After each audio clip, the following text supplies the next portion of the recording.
Let's start by talking about why emotions are so powerful when it comes to money. In the book, Morgan talks about how most of us are wired to make financial decisions based on emotions, not based on knowledge. When we are stressed, when we are anxious, we tend to buy to make ourselves feel better, to suppress whatever emotions we are feeling. But the problem is most times we now regret what we bought during those times when we're emotional or we're anxious about something. We tend to seek instant gratification, but we don't address the root cause of the emotions that we are feeling. I wanted to discuss how we can break this habit and stop letting our emotions drive our spending habits, because something similar happened to me last week. This is so silly to say, but I've been so go that I didn't like the way I looked. I wasn't putting as much into self-care. So many things to do. I don't even have time for myself. So I didn't like my appearance. And I wanted to improve on that. I've not had time to do it. I just picked a day and I was like, I have to change something today.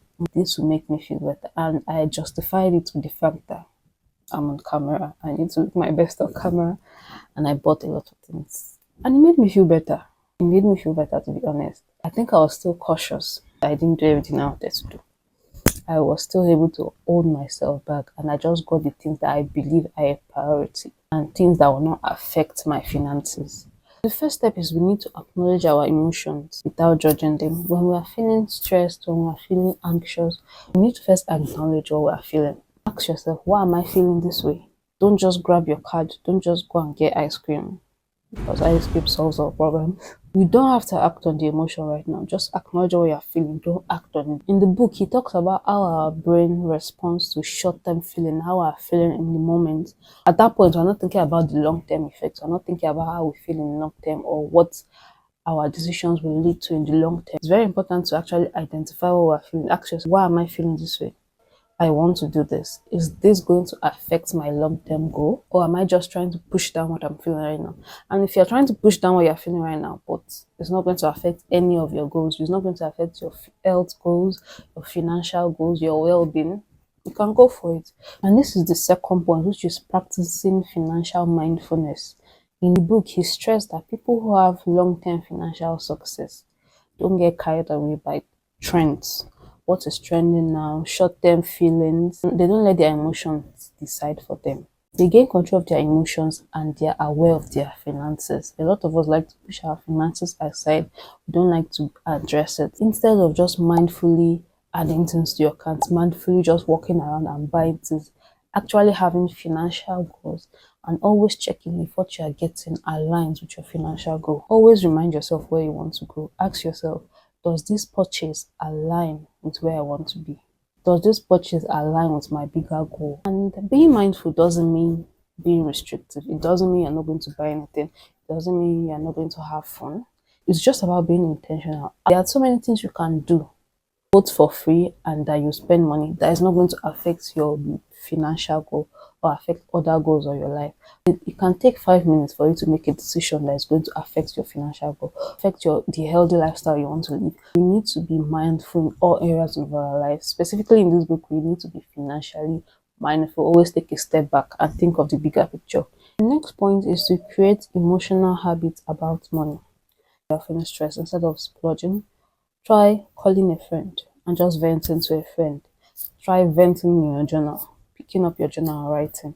Try doing something that will control your emotions without you having to spend money. Try arts, try painting, try drawing, try sketching, try crocheting, try reading a book. Just try and find habits that align to your goals or things that you enjoy that you can do whenever you feel those emotions creeping up that doesn't involve you going to your bank account and spending money.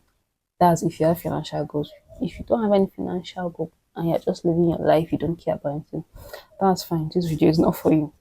This channel is for people who have the conviction that they are meant for more in life. Do you feel like you want to achieve more in life? That comes with you being intentional about several things. And on this channel, I talk about finances, I talk about self-improvement, productivity. Finances, when you know that you are made for more, you are always very cautious of your financial habits. You have financial goals. Now we need to build habits. help us control our emotions when we feel a certain type of way, instead of sitting in our feelings and actually spending money that affects us from achieving our financial goals. So it's all about building a healthy relationship with money in a way that it connects with our values, in a way that it connects with our goal. Everything goes hand in hand. The next thing you mentioned is creating a financial buffer for yourself, which basically means having an emergency fund.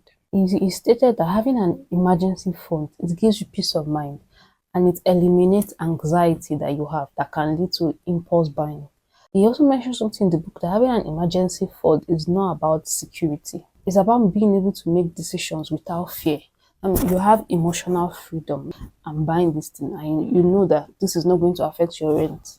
Because when you have a cushion, when you have something to fall back on, you don't really make decisions out of worry or out of fear because you have something that always keep you centered, and it can help you to calm your nervous system and you're able to think more logically. Instead of viewing money as a source of stress, we need to view it as a tool that gives us the financial freedom to live life anyhow we want. And he stressed this in the book that wealth is not just accumulation of assets, it's building a life you want without constantly worrying about money. The more you focus on building your confidence around money, whether it's by budgeting, saving, having an emergency fund, the more control you have over your financial life, the less likely you are to make decisions out of emotion. Instead, you choose to be intentional and create a life that revolves around your goals, revolves around your values, and your true potential. To recap, acknowledge how you feel, practice financial management, build healthy habits around money,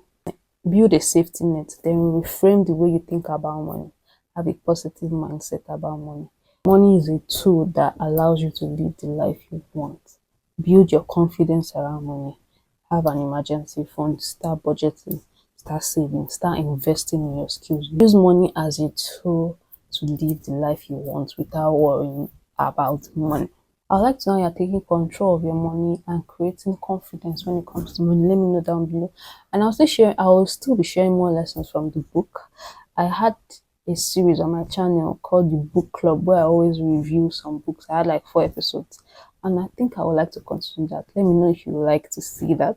Also share more lessons I've learned from the book. But this video is just specific to emotions guiding our spending habits.